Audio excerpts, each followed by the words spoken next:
నమస్తే good morning Telangana. ఇక ఇందిరమ్మ ఇండ్లకు సంబంధించి లైన్ క్లియర్ అంటేగా చెప్పాలి. ఎందుకంటే ఇప్పటికే ఎటువంటి నమూనా క్రియేట్ చేయాలి. గతంలో చూస్తే కనుక రెండు రూమ్లతో ఇందిరమ్మ ఇళ్ళకి సంబంధించి గత కాంగ్రెస్ హయాం 2004 నుంచి 14 వరకు జరిగిన ఏది ఇందిరమ్మ ఇండ్ల పథకం ఉన్నదో రెండు రూమ్లే. ఆ రెండు రూమ్లుగా ఇందిరమ్మ ఇళ్ళని కూడా నిర్మించుకోవాలి. పైన 100% బిల్డింగ్ ఉండాలి. ఇవన్నీ కూడా నమూనాగా ఉండేది. మరి ఈసారి కొత్తగా ఏర్పడినటువంటి తెలంగాణ రాష్ట్రంలో కాంగ్రెస్ పార్టీ మరోసారి అధికారంలోకి వచ్చింది. 10 సంవత్సరాల తర్వాత ఇందిరమ్మ ఇండ్లకు సంబంధించి మరో నమూనాను క్రియేట్ చేసింది. ఇక 3 డిజైన్లు అయితే క్రియేట్ చేయబడ్డాయట. ఈరోజు అధికారికంగా వాటి గురించి పరిశీలించి ఒకటి అధికారికంగా ప్రకటించే అవకాశం కూడా ఉన్నది. ఇక మరోవైపు ప్రజాపాలన సరస్సు ఏదైతే ఏర్పాటు చేశారో రాష్ట్ర ప్రభుత్వం, ఈ ప్రజాపాలన సరస్సు 28 తారీఖు నుంచి డిసెంబర్ 28 నుంచి జనవరి 6 తారీఖు వరకు కూడా మధ్యలో 2 రోజులు బ్రేక్ తీసుకొని చాలా సుదీర్ఘంగా సాగింది. 1,25,00,000 దరఖాస్తులు వచ్చినాయి. అంటే ఒక్క కుటుంబం అంటే ఏమంటారు దాన్ని, ప్రత్యేక రేషన్ కార్డు కావాలి మాకు, లేకపోతే మాకు పింఛన్ పథకం కావాలి, లేకపోతే మాకు ఇందిరమ్మ ఇల్లు కావాలి, మహాలక్ష్మి పథకం కావాలి, గృహజ్యోతి పథకం కావాలి, చేయూత పథకం కావాలని చెప్పి దరఖాస్తు చేసుకున్న వాళ్ళ సంఖ్య కుటుంబాల పరంగా 1,25,00,000 కుటుంబాలు ఉన్నాయట దరఖాస్తులు చేసుకున్నవి. ఇంకా చాలామంది కూడా ఆధార్ కార్డు సెంటర్ల దగ్గర ఆధార్ అప్డేషన్ కోసం కావచ్చు, ఆధార్ కేవైసీ కొత్త ఆధార్ కార్డు కోసం కావచ్చు, సవరణల కోసం కావచ్చు బారులు తీరు లైన్లు నిల్చుంటున్నారు. అయితే ఈరోజు ప్రజాపాలన సరస్సు సంబంధించి ఏదైతే ఆఫ్లైన్లో ఈ అప్లికేషన్ స్వీకరించారో ఈ అప్లికేషన్ అనేది కూడా ఆన్లైన్ చేసేందుకు ప్రజాపాలన సరస్సు వెబ్సైట్ని ఈరోజు అధికారికంగా రేవంత్ రెడ్డి సెక్రటేరియట్ లాంచ్ చేయబోతున్నారు. ఆ తర్వాత దీన్ని పూర్తిగా కూడా డేటా ఎంట్రీ ఆ అఫీషియల్ వెబ్సైట్లో ఎంట్రీ చేయబోతున్నారు. తర్వాత మనం ఏ రకంగా ఉంది, ఏ రకంగా ట్రాక్ కూడా చేసుకునే అవకాశం రాష్ట్ర ప్రభుత్వం కల్పించబోతుందట. చూడాల్సింది మరి ఏం జరుగుతుంది అనేది. ఇక పార్లమెంట్ ఎన్నికలకు సన్నద్ధం అవుతున్నాయి పార్టీలన్నీ కూడా. గతంలో లాగానే కాంగ్రెస్ బీఆర్ఎస్ ఈ పార్లమెంట్ ఎన్నికల కోసం ప్రయత్నం చేస్తుంటే బీజేపీ ఇంకా గాఢ ఎదురులో ఉంది. బీజేపీ పార్టీ ఏం చేస్తుందో అర్థం కాని పరిస్థితి. బీజేపీ ఒకప్పుడు సీనియర్ నాయకులుగా చెప్పబడ్డటువంటి వాళ్ళు బండి సంజయ్, ఈటెల అందరూ కూడా చాలా కామ్ అయిపోయిన పరిస్థితి. మరి ఏం జరుగుతుంది బీజేపీలో మొత్తం చూడాలి. ఇక పార్లమెంట్ నియోజకవర్గాల వారీగా గతంలో ప్రదేశ్ ఎలక్షన్ కమిటీ ఏదైతే ఇక్కడ ప్రదేశ్ కాంగ్రెస్ కమిటీ ఉందో ఈ కమిటీ కూడా కొన్ని పేర్లు ప్రతిపాదించి మంత్రులందరూ కూడా ఇన్ఛార్జ్గా నియమించి ఏఐసీసీకి ప్రతిపాదించడం జరిగింది. ఏఐసీసీ దానికి అంగీకారం తెలపడం జరిగింది.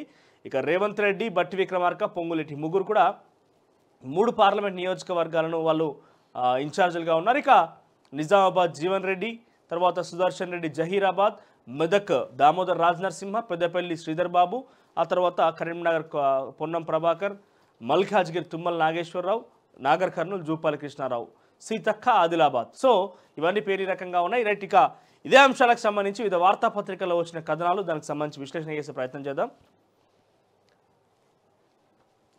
ఇక ముందుగా ఈనాడు విషయానికి వస్తే హెడ్లైన్ చూస్తే కనుక గ్యారంటీలే ప్రాథమ్యాలు, అమలుకు తదుపరి కార్యాచరణపై కసరత్తు, ప్రజాపాలన దరఖాస్తులపై నేడు సీఎం రేవంత్ రెడ్డి సమీక్ష, ప్రత్యేక వెబ్సైట్ను ప్రారంభించనున్న ముఖ్యమంత్రి.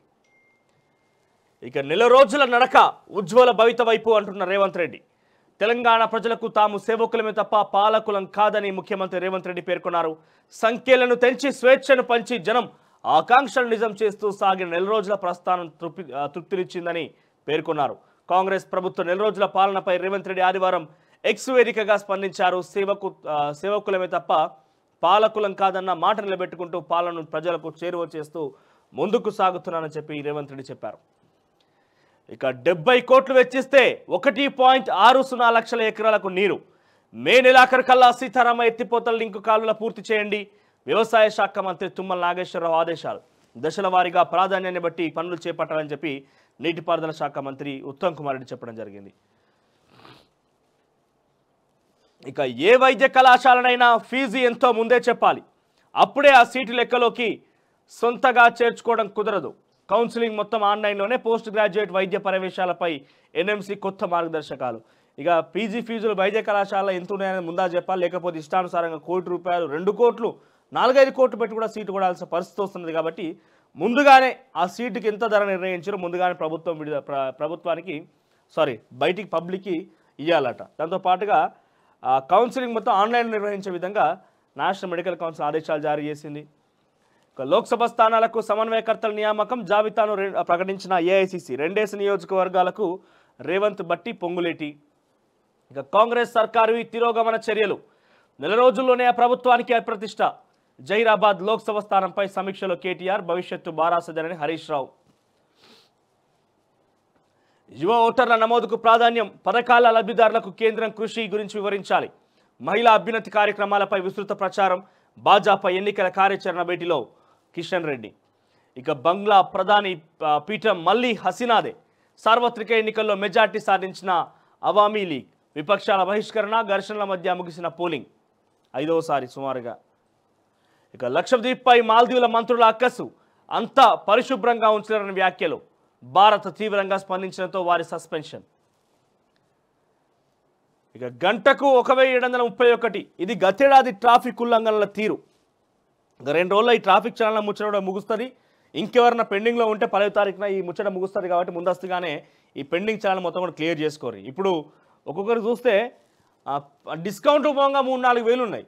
అంటే కట్టాల్సిన అమౌంట్, అంటే ఎంత పెద్ద ఎత్తున వాళ్ళు ఉల్లంఘన చేసారో అర్థమవుతున్నది. ఇక్కడ చూస్తే గంటకు 1731 చలాన్లు పడ్డాయట ఒక గంటకి గతేడాదిలా.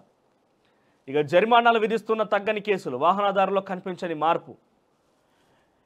కొత్తగా వాయు నాణ్యత నమోదు స్టేషన్లు, జిల్లా కేంద్రాలు, పెద్ద పట్టణాల్లో ఏర్పాటుకు పీసీబీ నిర్ణయం. పొల్యూషన్ కంట్రోల్ బోర్డు ఏం చేస్తుందంటే పొల్యూషన్ కంట్రోల్ చేసేందుకు వాయు నాణ్యత నమోదు స్టేషన్లట. ఇక దేశీ పత్తికి పునర్జీవం, తెలంగాణ, ఏపీ సహా 6 రాష్ట్రాల్లో నాన్ బీటీ సాగుకు కృషి. ఎఫ్పిఓలతో కలిసి విత్తనోత్పత్తిని చేపట్టిన స్వతంత్ర పరిశోధన సంస్థలు.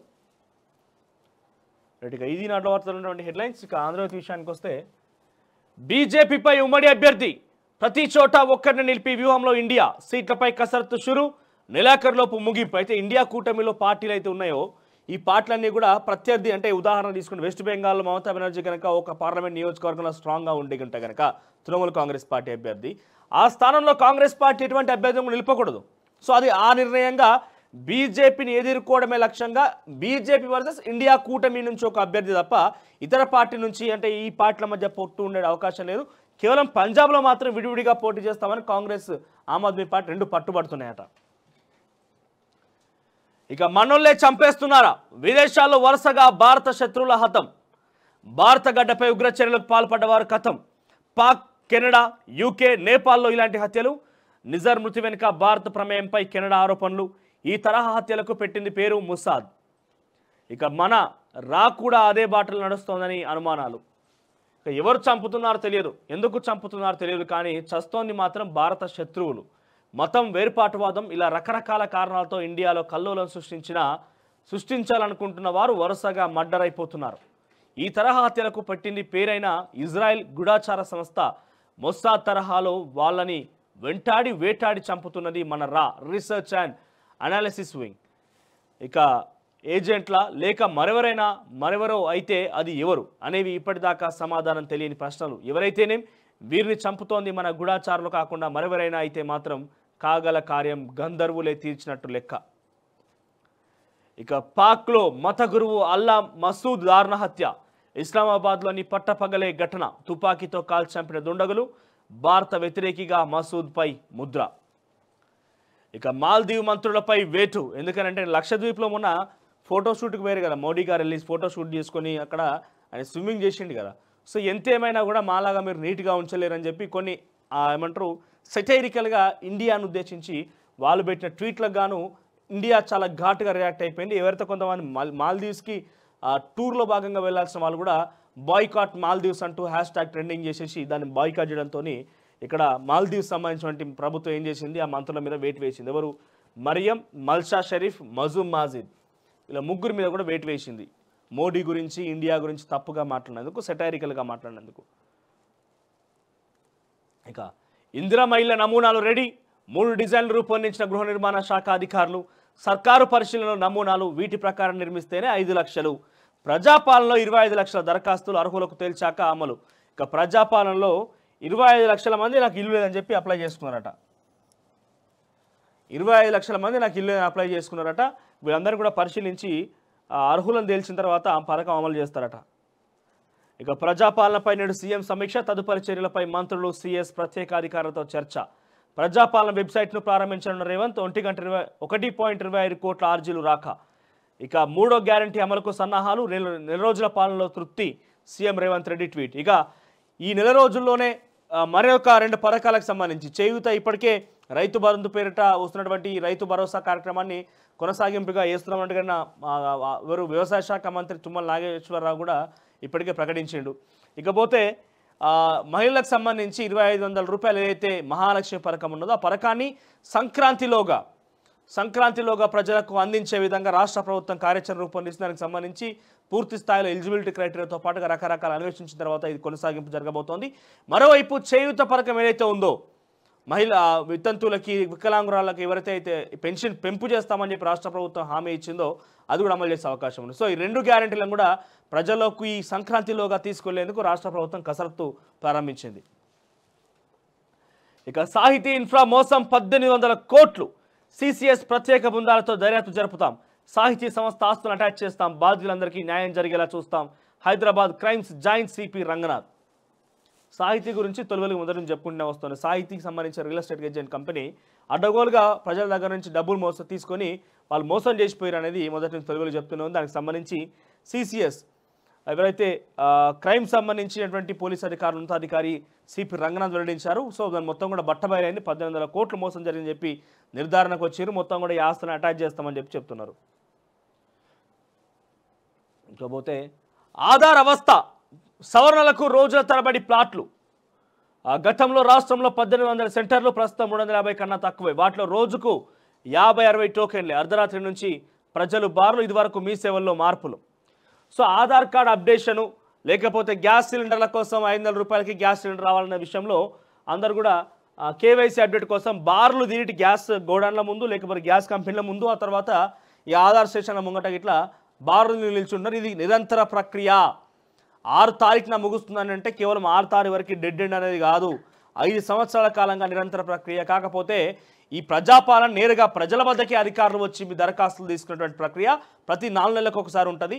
లేదా మీరే వెళ్ళి చేసుకోవాలనుకుంటే ఎంఆర్ఓ కానీ ఎంపీడీ ఆఫీస్కి కానీ వెళ్ళి చేసుకోవచ్చు. సంబంధిత మున్సిపల్ ఆఫీస్ కానీ జిహెచ్ఎంసీ కార్యాలయం అయితే జిహెచ్ఎంసీ ఆఫీస్ కానీ నిత్యం దరఖాస్తులు తీసుకుంటూనే ఉంటారు. మీరు ఇచ్చి రావచ్చు. ఇది నిరంతర ప్రక్రియ. సో అవస్థలు పడాల్సిన పని లేదు. ఇక ఆధార్ సెంటర్ల విషయం కూడా ఎందుకంటే పెద్ద ఎత్తున ప్రభుత్వం ఆలోచన చేయాలి. 1800 సెంటర్ల గతంలో ఉన్నాయంటే ఇప్పుడు కేవలం 350 ఉన్నాయట. మరి ఎందుకు ఈ సెంటర్ల విషయం? ఎందుకంటే ఓవైపు ప్రభుత్వం పథకాలు ప్రవేశపెడుతున్న నేపథ్యంలో ఆధార్ కార్డుల సవరణల గురించి కావచ్చు, ఆధార్ కార్డుల వివిధ అంశాల గురించి కావచ్చు ప్రజలు ఇబ్బందులు పడుతున్నారు, ఆందోళన చెందుతున్నారు. సో ఆందోళన విషయంలో వాళ్ళందరూ కూడా ఆవేదన వ్యక్తం చేస్తూ స్టేషన్ల దగ్గరికి వెళ్ళి ఆధార్ స్టేషన్ల దగ్గరికి వెళ్ళి వాళ్ళు నమోదు ప్రక్రియ కోసం కొనసాగుతున్నారు. వాళ్ళ లైన్లో వేచి చూస్తున్న పరిస్థితి. సో ఆధార్ అప్డేషన్ సెంటర్లు ఏవైతే ఉన్నాయో అవన్నీ కూడా పెంచాల్సిన అవసరం అయితే ఉన్నది. హైదరాబాద్ నానల్ నగర్ ఆధార్ కేంద్రం వద్ద రాత్రి నిద్రించి రాత్రి ఇక్కడే పడుకున్నారట. ఉదయం 6 గంటల నుంచి ఆధార్ అప్డేట్ కోసం భారీగా నిరీక్షిస్తున్న ప్రజలు. ఇది ప్రభుత్వం తీవ్ర వ్యతిరేకతను ఎత్తుకుంటుంది ఈ విషయంలో. సో ముందస్తుగానే ఆధార్ అప్డేషన్ కోసం సెంట్రల్ ఈ అప్డేషన్ సెంటర్ని పెంచాల్సిన అవసరం ఉన్నది. ఇక కేటీగాలు కొంతమంది ఎట్లా తయారంటే ఆధార్ అప్డేషన్లో కూడా అసలు ఆధార్ కార్డు అనేది ఫ్రీ, ఎక్కడ కూడా డబ్బులు చెల్లించాల్సిన అవసరం లేదు. కానీ కొంతమంది కావాలని ఏం చేస్తున్నారు, 500 రూపాయలు 1000 రూపాయలు. అంతేందుకు మొన్న ఎక్కడ ఇది గ్రామీణ ప్రాంతాలకు పోతే మన ఫోటో స్టూడియోలో గ్రామీణ ప్రాంతాల్లో నాకు తెలిసి గ్రామ పంచాయతీకి ఒకటి లేకుంటే 2-3 గ్రామాలకు ఒకటి ఉంటుంది. అక్కడ ఫోటో కావాలని పోతే బేసిక్గా 100 రూపాయలకు 6 పాస్పోర్ట్ సైజ్ ఫోటోలు ఇస్తే ఇప్పుడు ఆ 200-300 తీసుకుంటారు. ఏంటంటే లేదు బాగా లైన్లు ఉన్నాయి టైం పడుతుంది అంటున్నారు. లేకపోతే సో ప్రతి ఒక్కరు వ్యాపారం చేయడం స్టార్ట్ చేశారు. సో ప్రజలకు సేవ చేసేందుకు ప్రభుత్వం ముందుకు వస్తే సహకరించాల్సింది పోగా దీన్ని పైరవీకారులు లేకపోతే ఈ రకంగా అప్డేషన్ కోసం 500 రూపాయలు తీసుకుంటున్నారు. మీ సేవ కాడికి పోయి క్యాస్ట్ ఇన్కమ్ కోసం చాలామంది అప్లై చేసుకున్నారు కదా, దానికోసం 1000 పైరవీలు బయట ఉండే ఎంత కావాలో చెప్పని చెప్పి కిందికెళ్ళి చేతి పెట్టి డబ్బులు తీసుకొని వాటిని ఏం ప్రయత్నం. సో ఈ పైరవీకారుల విధానం పోవాలి దయచేసి. హైదరాబాద్లో గ్యాంగ్ రేప్, యువతిపై గోదాము నిర్వాహకుల అత్యాచారం. సోదరుడిపై కోపంతో సూర్యాపేట నుంచి రాజధాని నగరానికి వచ్చిన బాధితురాలు నమ్మించి బైక్ ఎక్కించుకున్న నిందితులు. బండ్లగూడలోని గోదాముకు తీసుకెళ్లి ఆకృత్యం, పోలీసుల అదుపులో 2 నిందితులు. కొత్త జిల్లాలను రద్దు చేస్తే ప్రజలు ఊరుకుంటారా? రోడ్లపైకి వచ్చి ఆందోళన చేస్తారు. కాంగ్రెస్ ఎమ్మెల్యేలకు మొదలైన నిరసనలు. నెల రోజుల్లోనే రాష్ట్ర సర్కార్కు అప్రతిష్ట. బీఆర్ఎస్ సిట్టింగ్లను మార్చితే బాగుండేది. పార్టీ వర్కింగ్ ప్రెసిడెంట్ తారక రామారావు. మా కార్యకర్తలపై కక్ష సాధింపు. తర్వాత లోక్సభ ఎన్నికల్లో సత్తా చాటుతామన్న హరీష్ రావు. ఇక్కడ ఏమంటున్నాడంటే అర్థమైంది. ఇకనన్నా బీఆర్ఎస్ పార్టీ ఎమ్మెల్యేగా పోటీ చేసిన మీకు ఉండాలి కొంచెమన్నా. ఇక చూడుర్రి, మేము అంతా బరాబరీ చేసినాం, మా అన్ని సూపర్ కత్తి కటారు ఉన్నాయి, తప్పు చేసిందల్లా బీఆర్ఎస్ పార్టీ సిట్టింగ్ ఎమ్మెల్యేలే అని చెప్పి చెప్తున్నాడు కేటీ రామారావు. మీరు చేసిన తప్పుతో మేము ఓడిపోయినామని చెప్పి పరువు తీస్తున్నాడు. ఇక రోడ్డుకు మోకాలడ్డు 10,000 కోట్ల జాతీయ రహదారిపై బీఆర్ఎస్ సర్కార్ నిర్లక్ష్యం. భారత్ మాలలో మంచిర్యాల విజయవాడ హైవే మంజూరు. ఇక 300 కిలోమీటర్ల మార్గాన్ని సొంతంగా నిర్మించనున్న కేంద్రం 2017-18లోనే ఓకే చేసిన భూసేకరణ విషయంలో ఉదాసీనత. ఆలస్యానికి కారణాలను చెప్పలేదు, రాజకీయ విభేదాలే కారణం.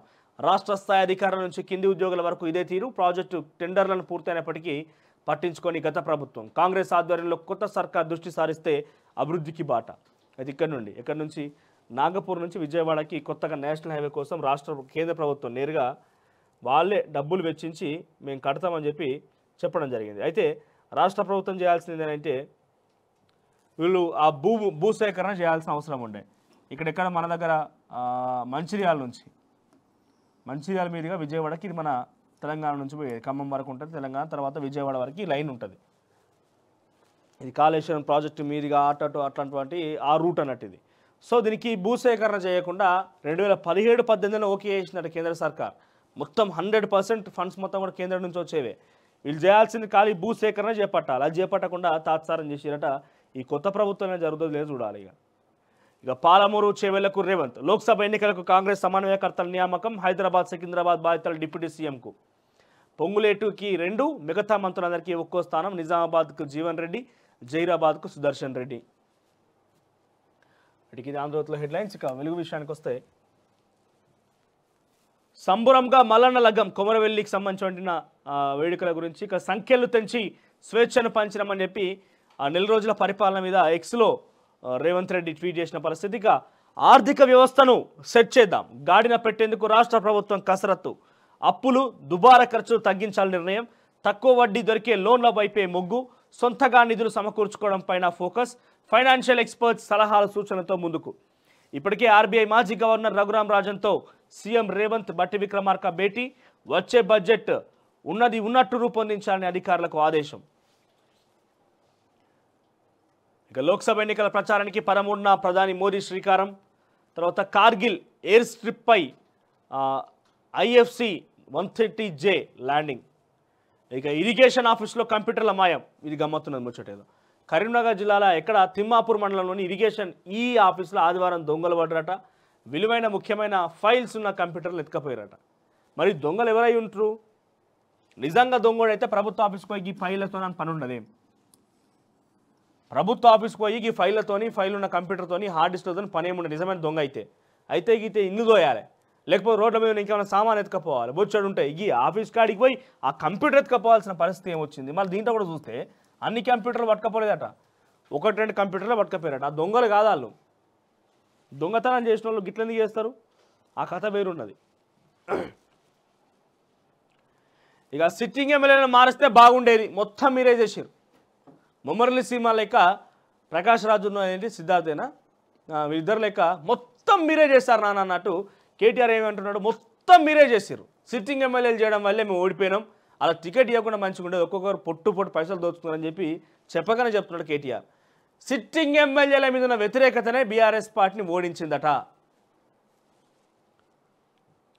ఇక ఏప్రిల్ లేదా మేలో టెట్ ప్రపోజల్స్ రెడీ చేస్తున్న స్కూల్ ఎడ్యుకేషన్ ఆఫీసర్లు. టీచర్ల ప్రమోషన్లకు టెట్ క్వాలిఫై తప్పనిసరి. వచ్చే 3 నెలల స్కూల్ ఎగ్జామ్స్, ఎన్నికల డ్యూటీలో వాళ్ళు బిజీ. టీచర్లకు ఇబ్బంది లేకుండా సమ్మర్లో పరీక్ష పెట్టాలని సర్కార్ యోచన. చివరిసారిగా గతేడాది సెప్టెంబర్లో టెట్ మెగా డిఎస్సి నేపథ్యంలో మరోసారి నిర్వహించాలని ప్లాన్. ఇక అడ్డగోలుగా యాంటీబయాటిక్స్. ఉస్మానియా సహా దేశంలోని 20 దవాఖానలో ఎన్సీడీసీ సర్వే. 6% మంది పేషెంట్లకే డయాగ్నోసిస్, 94% మందికి అంచనాతోనే యాంటీబయాటిక్స్ రాస్తున్న డాక్టర్లు. విచ్చలవిడిగా వాడడం ప్రమాదకరమని హెచ్చరిస్తున్న నిపుణులు.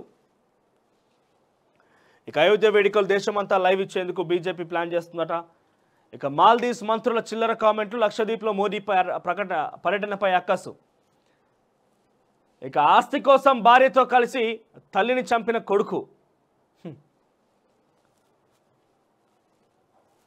ఇక తొలి వెలుగు విషయానికి వస్తే ప్రియుడిపై మోజుతో మొగుడిని లేపేసింది.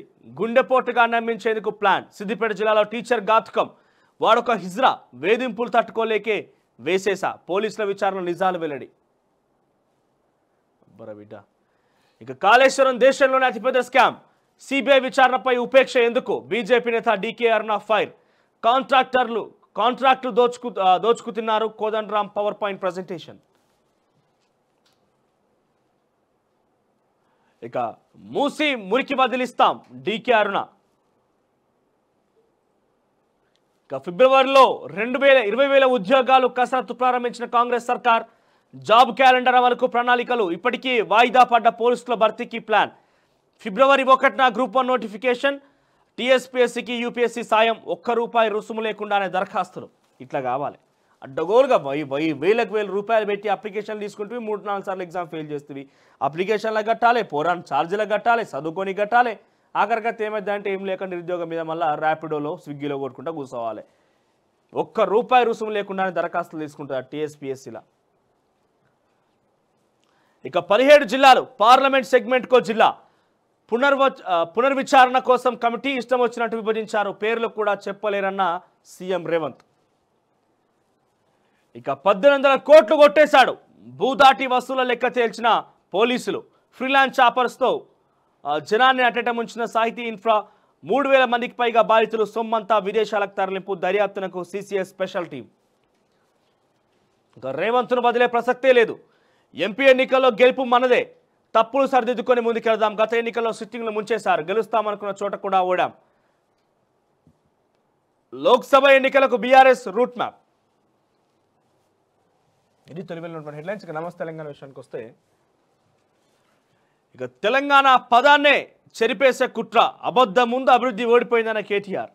బీఆర్ఎస్ లేకుంటే రాష్ట్రానికే ముప్పు అంటూ నిన్న జహీరాబాద్ పార్లమెంటరీ నియోజకవర్గంలో ఆ నాయకులకు దిశానిర్దేశం చేస్తున్న కేటీఆర్. ఇకపోతే ఆటో డ్రైవర్ల ఆందోళన దద్దరిన ధర్నా చౌక్. మహిళలకు ఉచిత ప్రయాణ స్కీమ్తో నష్టపోయిన తమను రాష్ట్ర ప్రభుత్వమే ఆదుకోవాలని డిమాండ్ చేస్తూ ఆదివారం హైదరాబాద్లోని ఇందిరా పార్క్ ధర్నా చౌక్లో తెలంగాణ ఆటోమోటార్ డ్రైవర్స్ ట్రేడ్ యూనియన్ ఆధ్వర్యంలో మహాధర్నా నిర్వహిస్తున్న ఆటో డ్రైవర్లు. ఇక నువ్వానేనా కుమ్రంపులి. అభయారణ్యంలో పుల్ల ఆధిపత్య పోరు. కొత్త వాటి రాకను ఒప్పుకోక భీకర యుద్ధం. కాగజ్ నగర్ పరిధిలో తొలిసారి ఆడపులి మృతి. మహారాష్ట్ర చంద్రాపూర్లో 7 మృత్యువాత. ప్రమాదం పొంచి ఉన్నదని నిపుణుల హెచ్చరిక. అలా ఆధిపత్యం కోసం కొట్లాడుతున్నాడు పుల్లని కలిసి. ఇక విదేశీ విద్యలో బీసీలకు కత్తెర. టాప్ 50 యూనివర్సిటీలకే వర్తింపు. పన్ను చెల్లింపుదారులకు పథకం లేనట్టే. ఆ దిశగా మార్గదర్శకాల్లో మార్పులు. అధికారులకు మంత్రి పొన్నం ఆదేశాలు. ఏటా 300 మందికి 20 లక్షల స్కాలర్షిప్. ఇప్పటికే దాదాపు 2,700 మందికి పైగా లబ్ధి. ఇక ప్రస్తుతం ఫాల్ సీజన్కు సర్టిఫికేట్ల వెరిఫికేషన్. ఈ ఒక్క సీజన్కే 2,645 మంది దరఖాస్తు. ఇక ప్రజాపాలనకు ఎంట్రీ కష్టాలు. 10 రోజుల్లో 1.25 లక్షల కోట్ల దరఖాస్తు ఆన్లైన్ నమోదు చేయడం సాధ్యమేనా? అసాధ్యమే. ఇక ఒక్క ఆపరేటర్ రోజుకు 60 మాత్రమే పూర్తి. మరోవైపు వెంటాడుతున్న సర్వర్ సమస్యలు. చేతులెత్తేస్తున్న డాటా ఎంట్రీ ఆపరేటర్లు. ప్రజాపాలన దరఖాస్తులపై సైబర్ నేరగాళ్ల కళ్ళు. ఇంకా 6 ఏళ్లలో 63% వృద్ధి. తెలంగాణలో జీఎస్టీ వసూలు అదర్స్. బడ్జెట్ అంచనాలో 59% రాబడి. ఇక ఫారిన్ చదువు ఇవి తెలుసుకుంటే సులువు. సంస్కరణ పదంలో సాగుతున్న దేశాలు. ఇమిగ్రేషన్కు సరికొత్త నిబంధనలు. అక్కడి విధానాలపై విద్యార్థుల పరిపూర్ణ అవగాహన పెంచుకోవాల్సిందే. ఇక సమాచారం ఇవ్వకుండానే హైకోర్టుకు భూమి. చెప్పా పెట్టకుండా లాగేసుకున్న రాష్ట్ర ప్రభుత్వం. వ్యవసాయ ఉద్యాన పరిస్థితులకు భూ కటకట. ఏకపక్షంగా ఉత్తర్వులు జారీ చేసిన సర్కార్. ప్రత్యామ్నాయ భూమి ఇవ్వడంపై చర్చే లేదు. ప్రభుత్వంపై ప్రొఫెసర్లు విద్యార్థుల ఆగ్రహం. మన దగ్గర కూడా ఒక అడ్వకేట్ వచ్చి ఆ బాధ చెప్పుకున్నారు. ఇక సోషల్ మత్తులో యువత చిత్తు. సగటున 7 గంటలు సోషల్ మీడియాలోనే. అబ్బాయిలు 6 గంటల 45 నిమిషాలు, అమ్మాయిలు 7 గంటల 5 నిమిషాలు. సోషల్ మీడియాకు బానిసగా యువత. ఐఐఎం రోహతక్ అధ్యయనంలో వెల్లడి. ఎంతసేపు ఉంటున్నామట అంటే పని చేసినట్టు అవుతుంది. అమ్మాయిలు ఇంకా ఎక్కువసేపు ఉంటున్నారు. అమ్మాయిలు 7 గంటల 5 నిమిషాలు ఉంటున్నారట. అబ్బాయిలు 6 గంటల 45 నిమిషాలు. సోషల్ మీడియా ఇంత రచ్చ చేస్తున్నది.